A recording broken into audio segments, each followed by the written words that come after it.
환영합니다. 주님의 이름으로 축복하며 환영합니다. 한 화가가 있었습니다. 화가는 아름다운 그림을 그리기 위해서 머나먼 여행을 떠났습니다. 여행하면서 전쟁에서 승리하고 돌아오는 개선 장군을 보게 되었습니다. 늠름한 멋있는 제복을 입은 그 모습을 보면서 그림을 그렸습니다. 그러나 아름다운 그림처럼 느껴지지 않았습니다. 또 지나가다가 공원의 잔디에서 이 젊은 남녀가 연인 같은데 서로 사랑을 속삭이며 또 다정하게 이야기하며 그 웃는 그 모습을 보고 그림을 그렸어요. 근데 그 모습도 별로 마음에 들지 않았습니다. 화가는 거리로 나갔는데 어느 골목에서 천진난만하게 아이들이 모여서 뛰어노는 그 모습을 보고 그림을 그렸습니다. 역시 마음에 들지 않았습니다. 중년 부부가 추수밭에서 열심히 곡식을 추수하는, 땀을 흘리면서 일하는 그 모습이 너무 경건하게 보여서 그 중년 부부의 모습을 그렸는데 역시 마음에 들지 않았습니다. 그렇게 하기를 여러 날 반복하면서 이곳저곳 여행을 다니면서 그림을 그렸지만 여전히 마음에 드는 그림을 그리지 못했어요. 근데 어느 날 화가가 이제 하는 수 없이 허탈한 마음으로 집에 돌아가야 되겠다 싶어서 자기 집으로 돌아오다가 창틈 사이로 희미한 불빛이 새어나오기에 가까이 창가에 가서 들여다보았더니 앞치마를 걸친 자신의 아내가 사랑하는 두 자녀와 함께 식탁에 앉아서 함께 하나님께 감사 기도를 드리는 모습을 보았어요. 아무런 근심도 보이지 않고 아무런 어떤 두려움도 없이 아주 맑고 평온한 그 가족들의 얼굴의 모습을 보면서 또 자녀들과 함께 이제 기도가 끝나고 함께 음식을 나누는 그 아내를 보면서 이 화가가 생각하기를 세상에서 가장 아름다운 곳은 이곳이구나. 세상에서 가장 아름답고 행복한 곳은 바로 내 집이구나. 내 가정이구나. 이것을 깨닫고 그것을 그림으로 남겼는데 그 그림이 너무 마음에 들어서 참 아름다운 그림으로 만족을 했다라는 이야기가 있습니다. 그렇습니다. 여러분, 가정은 하나님께서 인간에게 주신 최초의 공동체입니다. 가정과 교회는 굉장히 닮았어요. 하나님께서 가정을 다스리면 가정이 천국이 됩니다. 교회도 하나님이 다스리고 주인이 되면 천국이 됩니다.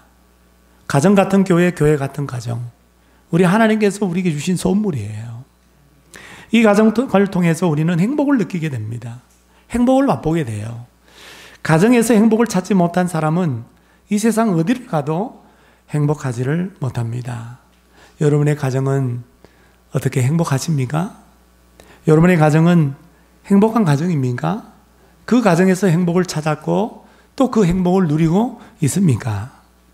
하나님은 모든 가정이, 이 땅의 모든 가정이 천국의 그림자가 되기를 원합니다. 천국을 미리 맛보는 그런 가정 되기를 원해요. 다시 말하면 행복한 가정이 되기를 원합니다. 행복한 가정이 되려면 가족 간의 관계가 좋아야 합니다. 오늘 본문은 부모와 자녀와의 관계가 좋아지기 위해서 특히 부모의 입장에서 부모가 자녀에게 어떻게 해야 하는지를 우리에게 가르쳐주는 말씀입니다. 사랑하는 성도 여러분, 오늘 말씀을 통해서 부모가 자녀에게 어떻게 해야 하는지를 알고 부모 되신 여러분 그대로 행하여서 부모와 자녀의 관계가 좋아지고 또 행복한 가정 되시기를 주님의 이름으로 축복합니다. 행복한 가정이 되려면 부모가 자녀에게 어떻게 해야 될까요? 오늘 말씀은 크게 두 가지로 얘기하는데 첫 번째로 소극적으로 자녀를 노엽게 하지 말라라고 말씀합니다. 4절입니다. 또 아비들아 너희 자녀를 노엽게 하지 말고, 이 노엽게 하다라고 하는 헬라어는 파로르기조라고 하는데 이 파로르기조라고 하는 뜻은 화나게 하다, 경독게 하다라는 뜻입니다. 공동 번역에는 자녀의 마음에 상처를 입히지 말고 이렇게 번역했습니다.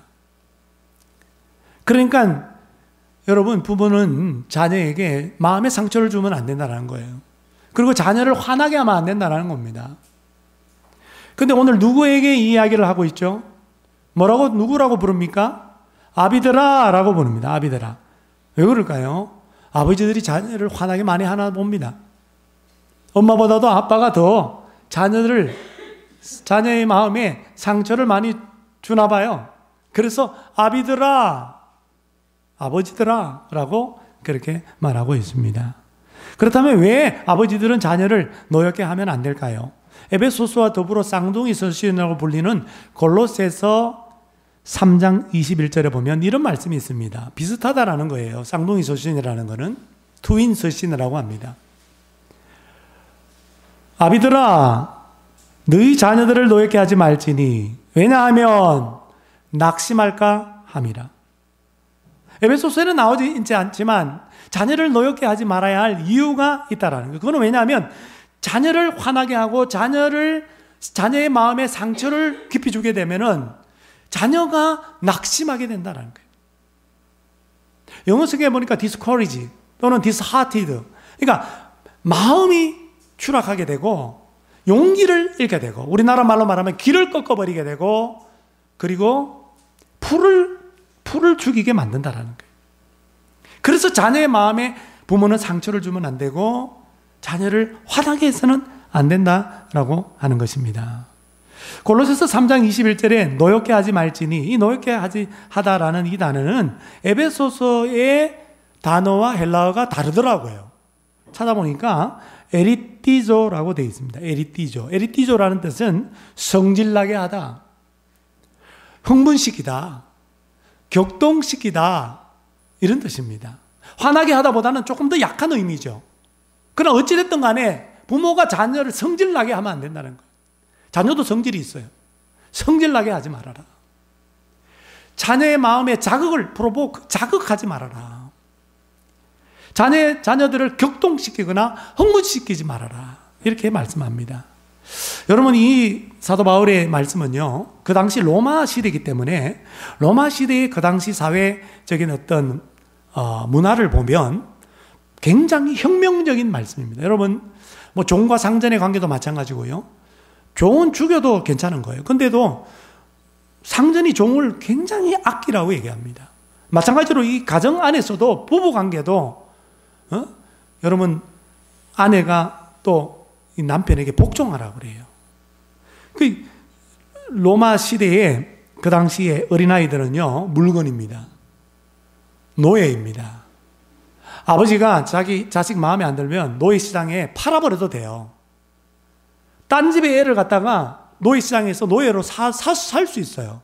어린아이를 매매하는 노예로 사고 파는 시대가 로마 시대고, 또 기록에 의하면 로마 시대의 아버지, 특별히 가장은요 자기 자식을 죽여도 돼요. 죽여도 누가 뭐라 할 사람이 없어요. 그런 막강한 권한을 가장에게 주었다라는 거예요. 요즘 시대하고는 다릅니다. 근데 그 시대에 지금 뭐라고 그러냐니까, 아버지들아, 자녀 죽여도 되는데 아버지들아, 자녀 성질나게 하지 말아라. 자녀를 화나게 하지 말아라. 자녀의 마음에 상처를 주지 말아라. 낙심할까 함이라. 여러분, 이 말씀은요 파격적인 말씀이에요.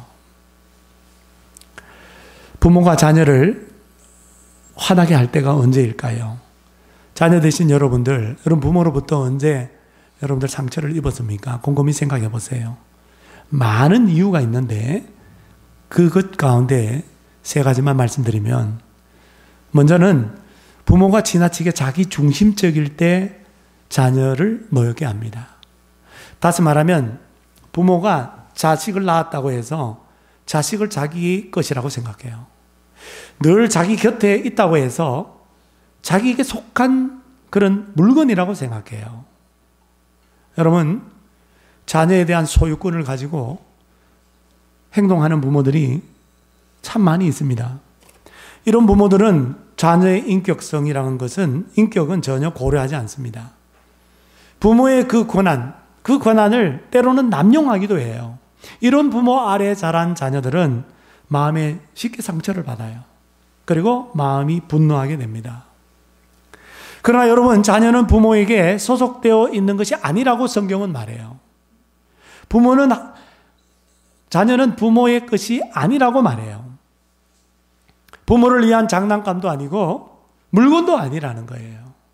성경에 보니까 자식은 시편 127편 3절에 뭐라고 그래요?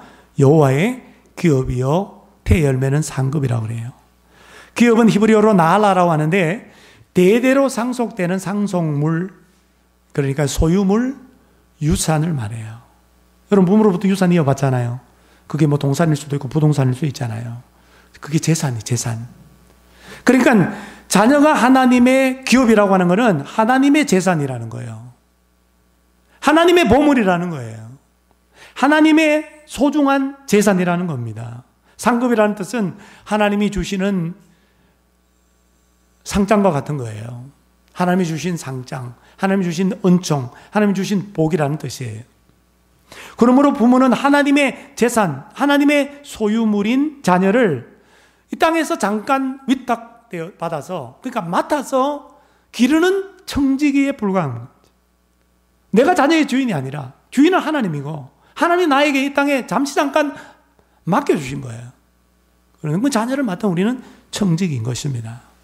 사랑하는 여러분, 이 성경적 진리를 우리가 분명히 알고, 여러분 하나님의 재산이요, 하나님의 은총이요, 하나님의 축복인 우리 자녀들을 소중하게 여기고 그 자녀를 노엽게 하지 않기를 바랍니다. 또 하나 자녀를 노엽게 하는 것은 부모가 자녀에게 말을 함부로 하기 때문에요. 사실 부모의 말 때문에 자녀들이 굉장히 상처를 많이 받습니다. 자녀들은 어떻게 보면 부모의 말 때문에 기가 꺾이고 풀이 죽고 때로는 죽기도 합니다. 여러분, 아까 헬라어, 에베소서에 나오는 노엽게 하다라고 하는 헬라어, 제가 파로르기조라고 그랬어요. 파로르기조. 제가 이걸 오늘 아침에 다시 한번 찾아봤습니다.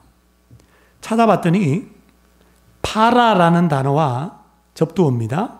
그리고 호르기조라고 하는 단어의 합성어예요. 노엽게 하다, 파로르기조, 파라, 곁에서라는 뜻입니다.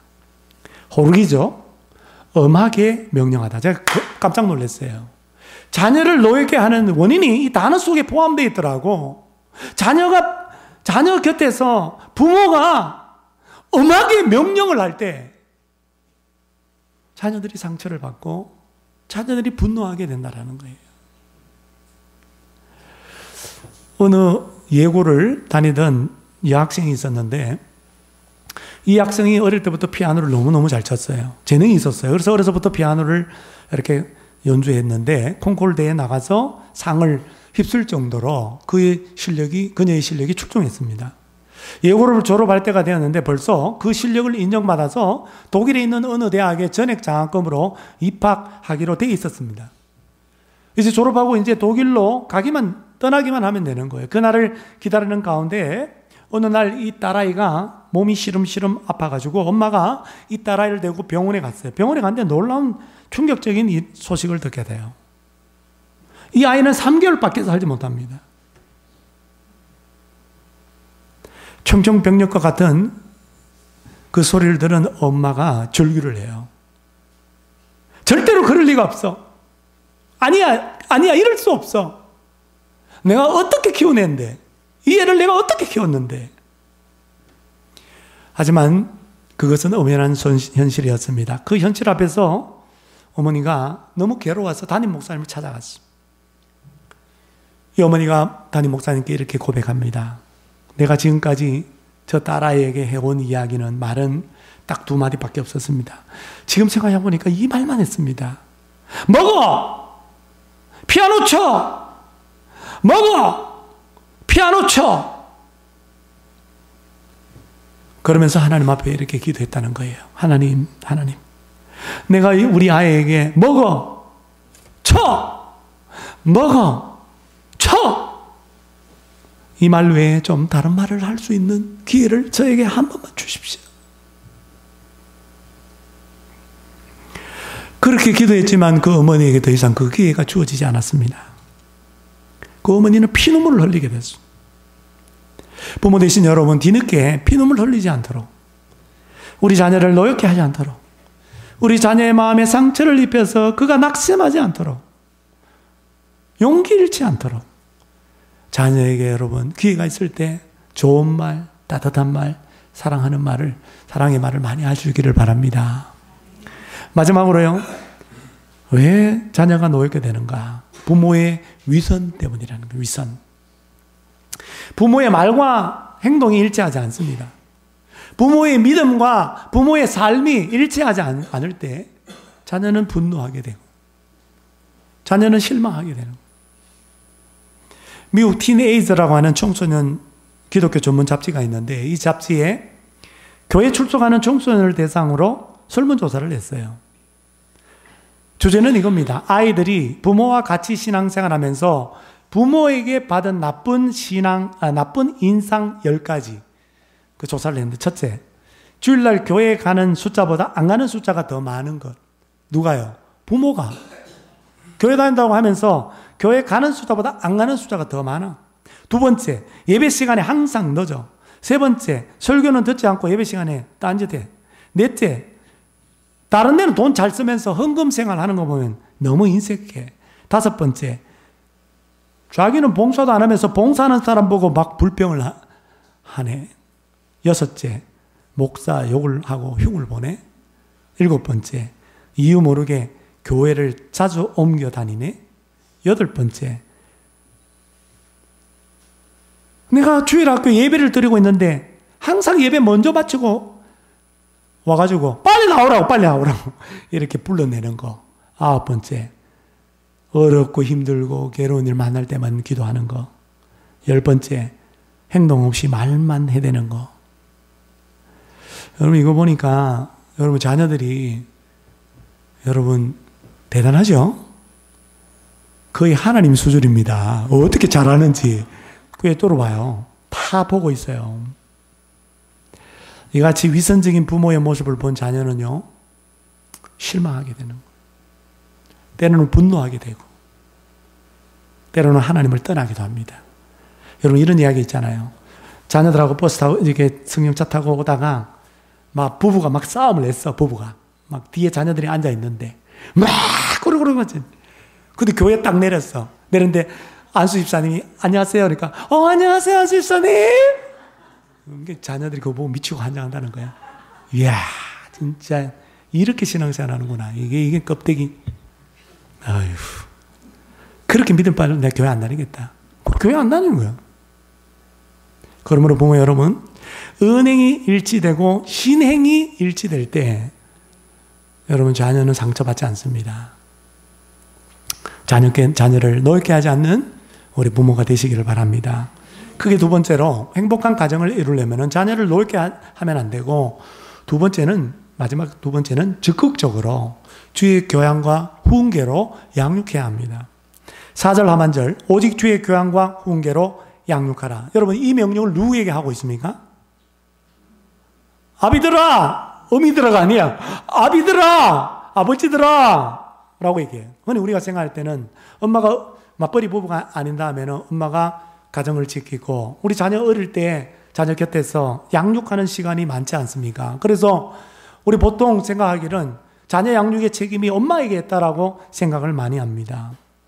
그래서 나중에 자녀가 좀 잘못되고 어긋날 길로 가면은 남편들이 이거 당신이 자녀를 잘못 키워서 그렇다고 막 그런 소리를 막 하잖아요. 그죠?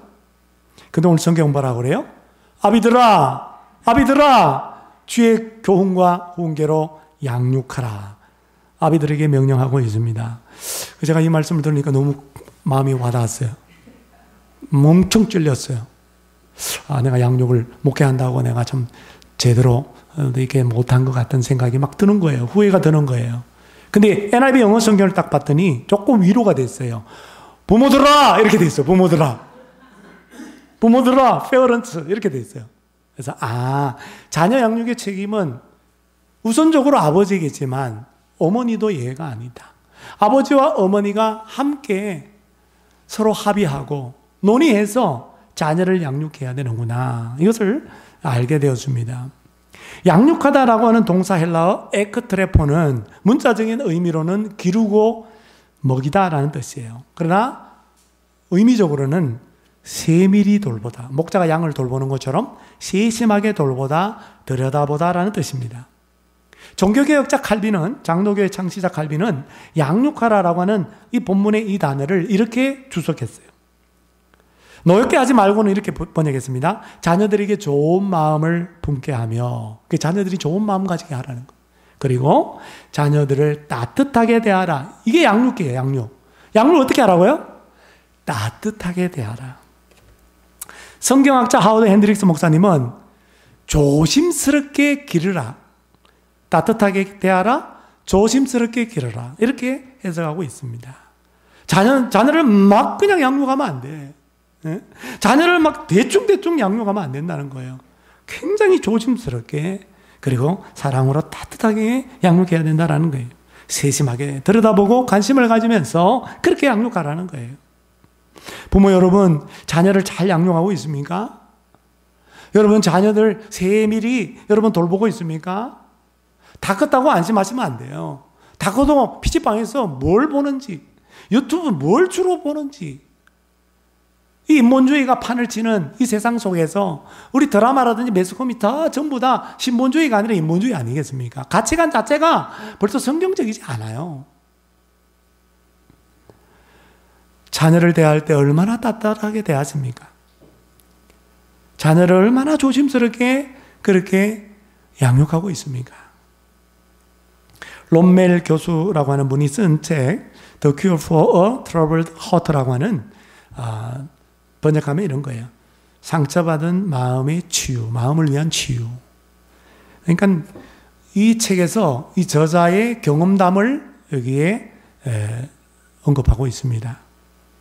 이 교수님에게는 몇 명의 자녀가 있었는데 특별히 그 중에 아들 하나가 어느 날 너무너무 고민을 하는 거예요. 그 얼굴에 막 쓰여 있어. 근데 부모한테 말은 안 하고 무엇 때문에 고민하는지 모르지만 고민에 쩔어가지고 아버지가 볼 때 괴로워하는 모습이 역력하게 보인 거예요. 그런데 괴로워하는 아들에게 왜 그러냐고 물을 수 없을 정도로였어요. 왜냐하면 그렇게 물으면 더 괴로워할까봐, 더 마음 아파할까봐 물어보지도 못하고 있는 거예요. 아무 말도 못하고 있을 수밖에 없어. 왜? 뭐 그 고민을 털어놔도 내가 그 문제를 대신 해결할 수 없기 때문에. 대부분 그렇잖아요.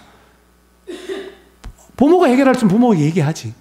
근데 그거 해결 못하는 거기 때문에 혼자 끙끙 앓고 있는 거야. 말 못하고. 너무 괴로워서 절망에 지친 이 아들을 어떻게 위로할까 아버지가 곰곰이 생각하다가 그냥 아들 잠자는 방에 아들이 깊이 잠들었을 때 몰래 들어갔어. 들어가 아들 잠자는 그 옆에 이렇게 누워 있었습니다.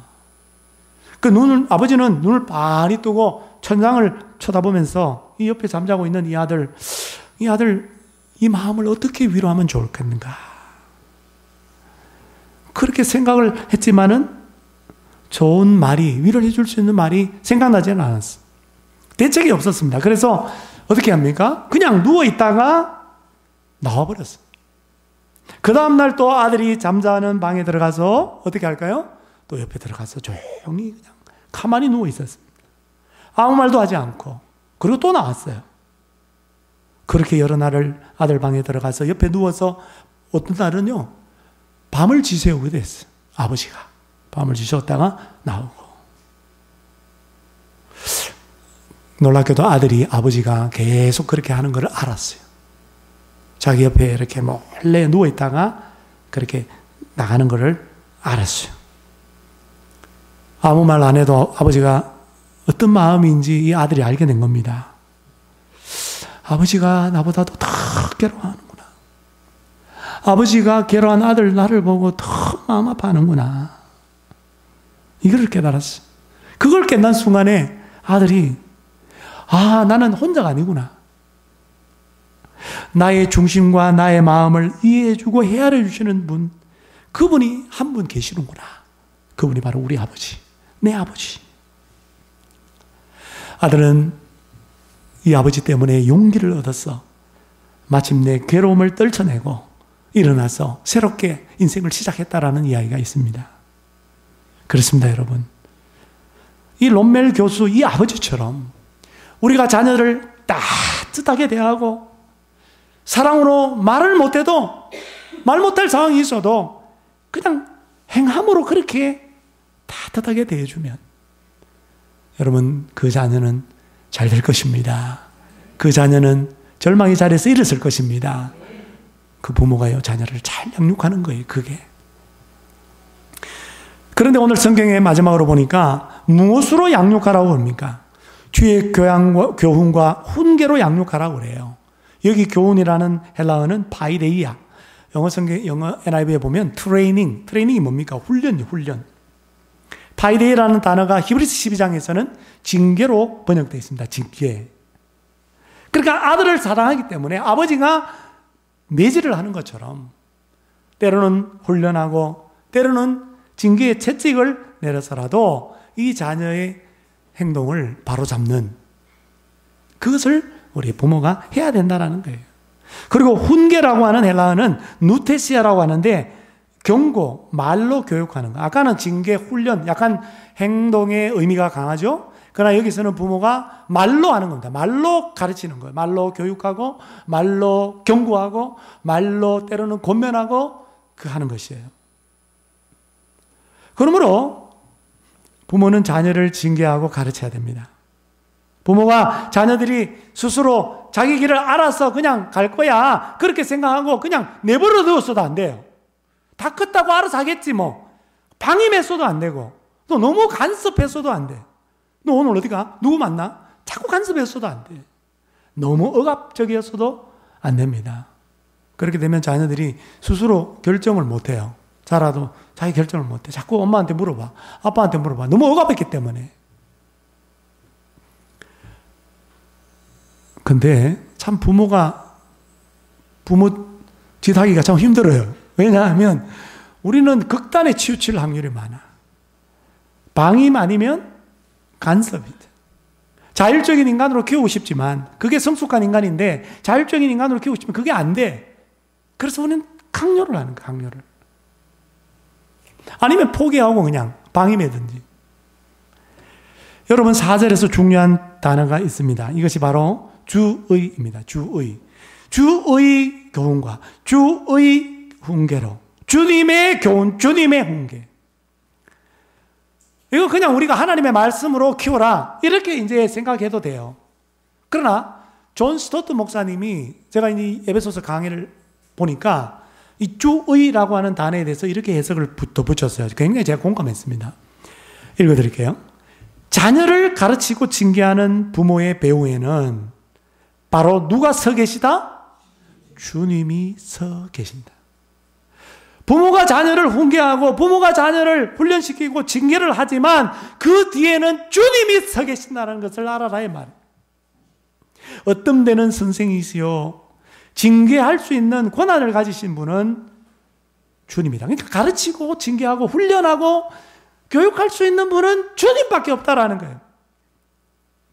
기독교인이 된 부모들의 가장 중요한 관심사는 자기 자녀들이 자기의 권세, 부모의 권세에 순종하는가 복종하는가 여부에 있는 것이 아니라 이것을 통해서, 즉 부모에게 순종하는 것을 통해서 자녀들이 주님을 알게 되고 주님의 말씀에도 순종하게 되는 것이어야 된다는 거예요. 고분고분하고 착하다, 참 순종 잘한다, 그걸로 만족하면 안 된다는 거예요. 그 순종을 배워서 주님께 순종하고 주님을 믿고 주님을 알고 주님의 말씀에 순종하는 삶을 살아가는, 거기에 기독교 부모의 관심이 있어야 된다 이 말이에요. 그게 주의 교훈과 주의 훈계로 양육하라라고 하는 뜻이라는 거예요. 미국에 한 아버지가 있었는데요. 10살 된 아들을 남겨두고 말기암 진단을 받았어요. 이 아버지가 자녀를 잘 믿음으로 양육하고자 하는 그런 꿈을 가지고 있었던 아버지인데, 이 아버지가 젊은 날에 암이 걸려갖고 죽게 되었으니까 아버지 마음이 너무 아팠어. 아버지가 얼마 남지 않은 생애 동안에 이 아들을 축복할 수 있는, 또 양육할 수 있는 소중한 그 기회를 기도하는 가운데 가질 수 있는 좋은 방법을 떠올리게 되었어요. 그게 뭐냐면 살아있을 때 비디오를 제작하는 겁니다. 비디오를. 그래서 자기 친한 친구에게 자기가 만든 그 비디오를 하나씩 이 아들이 클 때마다 어떤 생애의 어떤 전환점마다 이 비디오를 전달하라는 거예요. 아버지가 그 비디오 녹화를 해놓은 거죠. 아이가 병들었을 때 이 아이에게 이 비디오를 주십시오. 이 아이가 20살 되었을 때 이 비디오를 이 아들에게 전달해 주십시오. 우리 아들이 세상의 어떤 유혹에 빠져들 때, 그 마음이 삐뚤어진 마음을 가지고 세상 속으로 나아갈 때, 그때는 요 비디오를 꼭 주십시오. 아이가 장가 가기 전날, 바로 전날에 주셔야 합니다. 장가 가고 주시면 안 됩니다. 장가 가기 바로 전날, 바로 요 비디오를 꼭 전해주십시오. 아들이 커가면서 아버지가 촬영해 놓은 녹화된 그 비디오를 보면서 그 비디오 속에는 하나님의 말씀으로 가득 차 있더라는 겁니다. 아버지가 이렇게 얘기하는 장면이 있습니다. 얘야, 내가 너를 지켜주지 못하지만 하나님의 말씀은 너를 지켜줄 거야. 나는 너의 곁에서 영원히 너와 함께 하지 못하지만 이 세상에 그 어떤 아버지보다도 더 능력 많고 풍성하신 하나님 아버지가 너와 함께 동행해 주실 거야. 여러분, 이 아버지가 돌아가시기 전에 그 아들을 주의 교훈과 훈계로 양육한 건 아니겠습니까? 이 비디오를 받아서 보고 그 아버지의 그 양육으로 말미암아 이 아들이 얼마나 훌륭하게 잘 자랐겠습니까? 비록 육신으로 아버지는 곁에 없지만 정말 그 아버지의 말대로 하나님 아버지가 얼마나 그 아이를 지켜주고 잘 길로 인도해 주시겠습니까? 여러분, 자녀를 주의 교훈과 훈계로 양육해야 돼요. 그래야 여러분 자녀는요, 딴 길로 가지 않습니다. 세상 속에 타락하지 않습니다.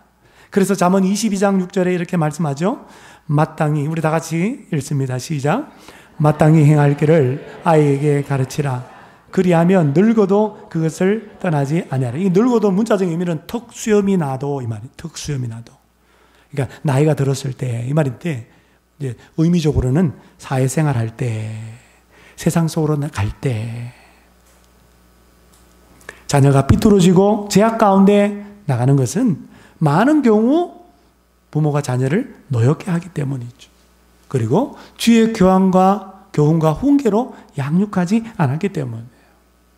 사랑하는 성도 여러분, 자녀를 노엽게 하지 말고 주의 교훈과 훈계로 양육하시기를 바랍니다. 그래서 우리의 자녀가 하나님의 기업이 되고 하나님의 상급이 되고 우리의 가정이 행복한 가정 되시기를, 천국 가정 되시기를 주님의 이름으로 축원합니다. 찬송가 559장